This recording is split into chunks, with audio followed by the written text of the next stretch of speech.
Well, we know that Westminster Hall and Westminster Abbey will see huge crowds in the coming days, but for the last few days, thousands of people have been gathering behind Catherine Jones here at Buckingham Palace. And Catherine, I know you've been there every day since last Thursday, and they are still coming, aren't they?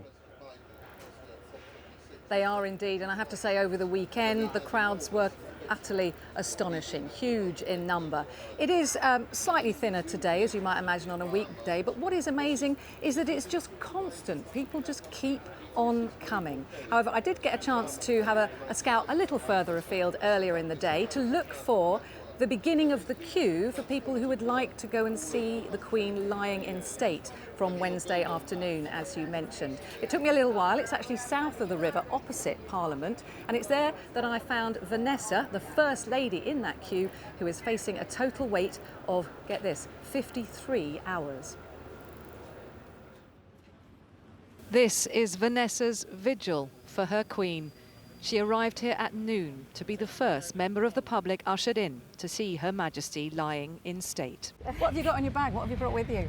It's just the croissant and chocolate croissant and... Chocolate croissants? Oh, and banana. I've got a light change of clothing there. I might okay. do it there. Oh, that's a good idea.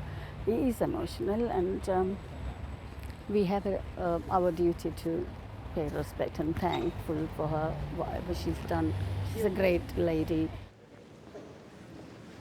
When Queen Elizabeth, the Queen Mother, lay in state 20 years ago, 200,000 people felt that duty to come.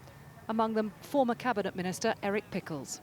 I remember the moment that she was taken out for the service, and on the top was the crown. I think the Kohinoor diamond was in that, and the television lights caught it. And suddenly, all these lights started spinning around, a bit like a John Travolta disco ball. It is an extraordinary thing to see. It's an extraordinary, solemn and beautiful thing to see. In the park next to the Palace of Westminster, preparations are well underway to deal with the practicalities of the vast numbers of people expected. You'll only be allowed into Westminster Hall itself with one small bag, which must be less than 40 by 30 by 20 centimetres. So mine's actually a bit too fat. Any food inside will need to be finished, and you cannot go in with flasks like this for liquids, only a clear water bottle. You can't take in flowers or cards or any other tributes, and whilst you're being encouraged to, of course, bring some sensible clothing and a brolly, you cannot bring blankets or sleeping bags or camp chairs, as the queue will be moving constantly. The Queen's lying in state begins at 5 p.m. on Wednesday, ending at 6:30 on the morning of her funeral, although the queue may close much earlier than that. People will be issued with a wristband when they first arrive at the queue, so no one can hold a spot for someone else. And there will be no photographs allowed in Westminster Hall. Many laying flowers today in Green Park, next to Buckingham Palace, do plan to return.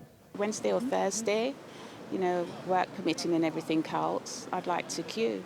She'll understand it more in years to come, so to be able to say to her that we brought her down here and she paid her respects. Well, I remember the coronation, and also I remember the original king, George VI.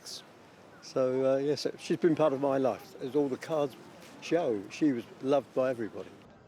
And in the days to come, everybody who feels that same connection to the Queen will get their chance to show that love. It's really remarkable to see all those floral tributes. And you spoke to Vanessa there, Catherine, who's first in the queue, and there will be thousands of people coming to join that queue, but also just coming to London, won't there, over the next few days? Oh yes, and I think, as you say, thousands will come anyway, but for those who want to see the Queen lying in state, that will, I'm sure, be an intensely personal and emotional experience. But I must emphasise how important it's going to be to plan ahead if you're going to do that.